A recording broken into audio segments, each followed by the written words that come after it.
I ujrzałem, gdy baranek otworzył pierwszą z 7 pieczęci, usłyszałem pierwsze z 4 zwierząt mówiące jakby głosem gromu: przyjdź.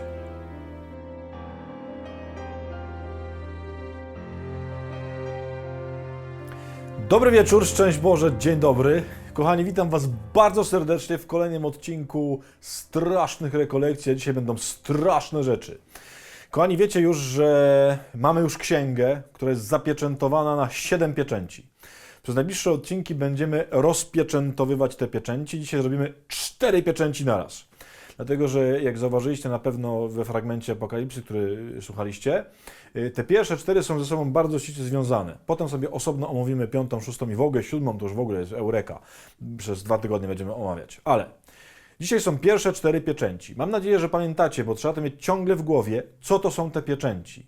Otóż te pieczęcie to jest to, co pozamykało nasze szczęście. To jest to, co sprawiło, że nie mamy już tego scenariusza, które Pan Bóg dla nas wymyślił. Jakie jest pierwsze 4? Czyli na jakie 4 sposoby zło zamknęło nas na szczęście. Mamy to, kochani, opisane w takim bardzo pięknym obrazie i też, że tak powiem, bardzo nośnym, artystycznym, bo na pewno widzieliście już tysiące obrazów i tysiące wyobrażeń, w postaci 4 jeźdźców Apokalipsy.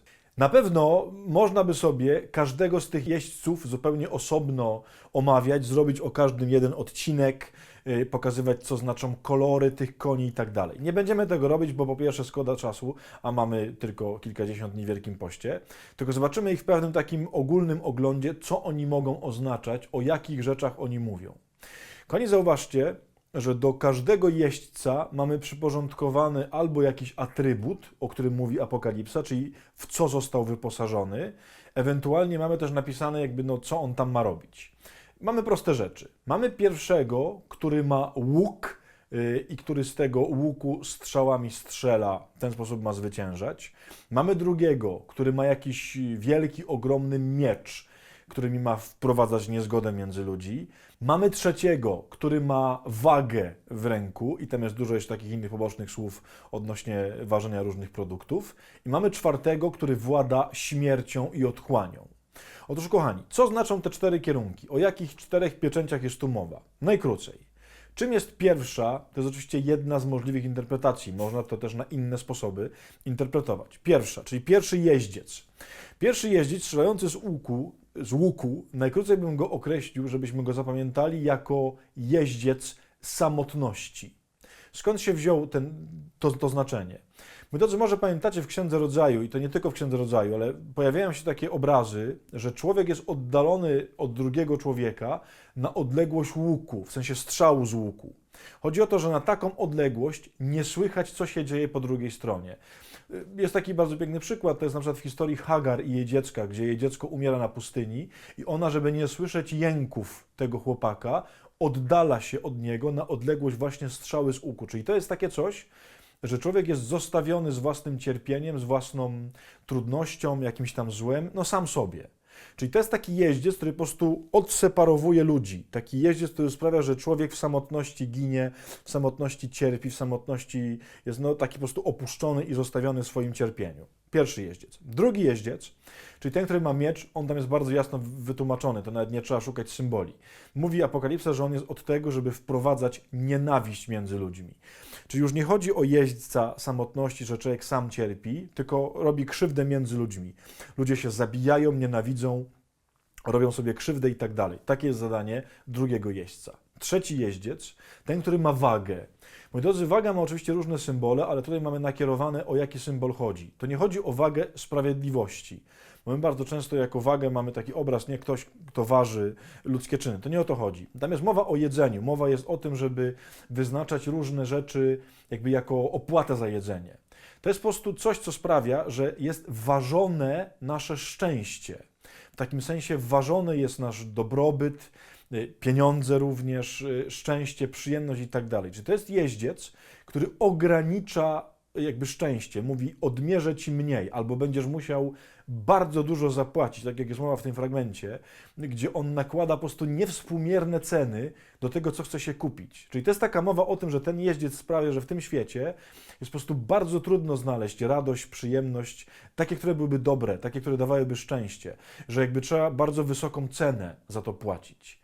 Czwarty jeździec, ten już bardzo jasno jest określony, on władza śmiercią i otchłanią, jak jest napisane, powoduje różnego rodzaju śmierci przez tam zabijanie, mordowanie, tonięcie i tak dalej. Czyli wszystkiego rodzaju też nagłe śmierci. Czyli wszystko po prostu, co jest związane ze śmiertelnością człowieka.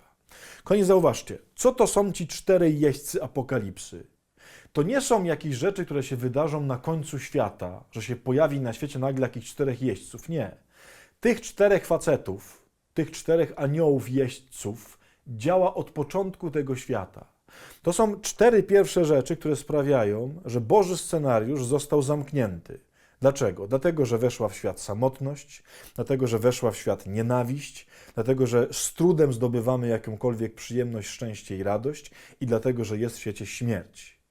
Te 4 pierwsze pieczęci, które Pan Jezus rozwiązał, to są właśnie te rzeczy. I teraz, kochani, zobaczcie, co jest dosyć dziwne i można by tu Pana Boga posądzać o coś niefajnego. Zobaczcie, że tych 4 jeźdźców pojawia się na zawołanie 4 cherubów. Jeśli pamiętacie, te 4 zwierzęta, czyli te 4 istoty żywe, one są wyrazicielami tego, czego Pan Bóg chce. I zauważcie, w tym fragmencie było powiedziane, że to właśnie jedno zwierzę mówiło do konkretnego jeźdźca apokalipsy: przyjdź. W sensie, że mają działać. Co to znaczy? Pan Bóg wysyła te 4 rzeczy na świat. Pan Bóg wysłał samotność, Pan Bóg wysłał śmierć, Pan Bóg wysłał nienawiść, Pan Bóg wysłał niemożliwość znalezienia radości. Nie o to chodzi. Chodzi o to, że tak. Od początku świata ci jeźdźcy grasują po świecie, ale od momentu, kiedy przyszedł Pan Jezus, one się stały drogami do nieba. I kochani, to wam wytłumaczę w ciągu najbliższych kilku odcinkach, ale się zorientujecie, że te 7 pieczęci, a szczególnie te pierwsze 6, od momentu przyjścia Pana Jezusa stały się już nie tylko przekleństwami, które są na świecie, ale Bóg uczynił z nich drogi, jakimi się można dostać do nieba. Czyli jakby przezwyciężając te rzeczy w swoim życiu, nie poddając się im, wykorzystując je, można, że tak powiem, wchodzić do nieba. Można się stawać kimś, kto zasługuje na niebo, jeśli tak możemy powiedzieć. Na to się nie da nigdy zasłużyć. Nie wiem, czy mnie życie, o co mi chodzi. Te rzeczy w momencie przyjścia Pana Jezusa nie zniknęły. Zauważcie, nie zniknęła samotność, nie zniknęła nienawiść, nie zniknął brak szczęścia i radości, nie zniknęła śmierć. Mimo że Pan Jezus przecież to wszystko pokonał. Co to znaczy, że pokonał? On mówi, możecie to wziąć i to was może nie niszczyć. Mało tego, to się może dla was stać drogą do nieba. Dlaczego? Bo to są sytuacje, w których się okazuje, kim tak naprawdę jesteśmy. Zobaczcie, na przykład, jeżeli weźmy tak dosłownie, na przykład, dam wam tego przykładzik. 3 jeździec, ten o tym głodzie, w sensie o tym, że jest waga i on, potraktujmy go dosłownie, zabiera nam jedzenie w życiu. Zobaczcie, na świecie panuje mnóstwo głodu, więc ta duchowa prawda o tym jeźdźcu również się objawia w świecie bardzo materialnie. Jest mnóstwo głodu. I teraz, jak człowiek znajduje się w takiej sytuacji, to może zachować się w takiej sytuacji dwojako. Na przykład jesteś bardzo głodny, a masz obok kogoś, komu możesz na przykład ukraść jedzenie, albo jeśli zdobyłeś bardzo mało, możesz szlachetnie się z nim podzielić i tobie braknie, ale dasz jeszcze jemu. Co to znaczy? Ta sytuacja tego głodu może już nie stać się sytuacją twojego grzechu, twojego upadku, twojego nieszczęścia, tylko może się stać sytuacją twojego heroizmu. Sytuacją, gdzie po prostu oddajesz życie.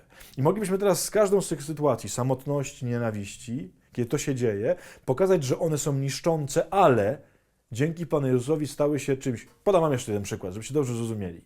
Mamy drugiego jeźdźca, tego z nienawiścią. Czyli znowu, masz kogoś, kto ci czyni krzywdę. I w tobie się też zbiera nienawiść, niechęć do niego, no bo robi ci zło. Co mówi Pan Jezus? Kochaj swoich nieprzyjaciół. Czyli tam, gdzie jest ten jeździec nienawiści, ty możesz zareagować w tej sytuacji miłością kogoś, kto cię krzywdzi. Co to jest? To jest bezpośrednia droga do nieba. Czyli co zrobił Pan Jezus? Pan Jezus te wszystkie rzeczy, które są w świecie od grzechu pierworodnego, mówi, można je wykorzystać jako drogę do nieba. To nie musi być przekleństwo. I kochani, o tym są te pieczęci. Zauważcie, one nie zniknęły, kiedy Pan Jezus przyszedł i wygrał sprawę. Nie zniknęły. I można powiedzieć, no to jakieś nutne to zwycięstwo. Jezus miał przyjść i miały zniknąć. Nie, dlatego że Jezus mówi, one będą, dopóki ten świat istnieje, tylko już nie muszą być przekleństwem, ale mogą się dla was stać czymś, co sprawi, że z was się wydobędzie prawdziwe piękno. Przemyślcie to. Mam nadzieję, że to jest jakoś trochę jasne w tym, co wam mówię. Takich jest tych pierwszych czterech okropnych, strasznych jeźdźców apokalipsy, którzy czym się mogą okazać? Mogą się okazać, że na tego konia można wsiąść i można bezpośrednio na nim pognać do nieba. Na tych tragicznych sytuacjach można z nich zrobić drogę do nieba. Że to jest trudne? No pewnie. Ale to jest coś, co sprawia, że tam wchodzimy. Przemyślcie to, proszę.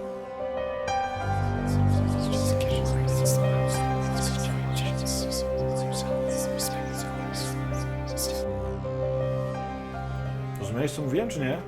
No tak. A to są ci tacy taki Ghost Riders in the sky. Są ci? Co to Z jest? piosenki? Nie znasz? Jakiej piosenki? Ghost Riders są ci... Jest... Nie wiem. Nie wiem, czy to ci. Puszczę to, ale takie zarobiste. Ty jesteś zarąbisty, wiesz? Dziękuję. Dobra. To by było na tyle, jeśli chodzi o jeźdźców. Pewnie jesteście rozczarowani, bo myśleliście, że to będą jakieś straszne obrazy, którym trzeba się przeciwstawić. A ja tu mówię, na tego konia wsiadaj! Wsiądź na tego konia i pojedź za nim do nieba. To jest coś, to jest właśnie zwycięstwo. Dobra. Z Bogiem do jutra. Jutro będzie 5. pieczęć. Pa!